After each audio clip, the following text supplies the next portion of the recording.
এই যারা সালিশ করে টাকা খায়, যারা মিথ্যা ফল চেক দিয়ে টাকা নেয়, সেই ভূমিদস্যুদেরকে হটাইতে হবে এই পাংশা থেকে।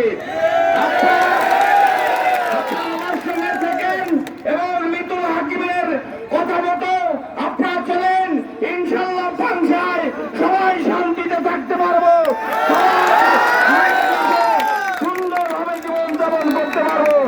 আর সন্ত্রাসী ভূমিদস্যু রাস্তাদস্যুদের হাতে পড়বো না, আমি আর ঠান্ডাবাদীদের খপ্পরে পড়বো না।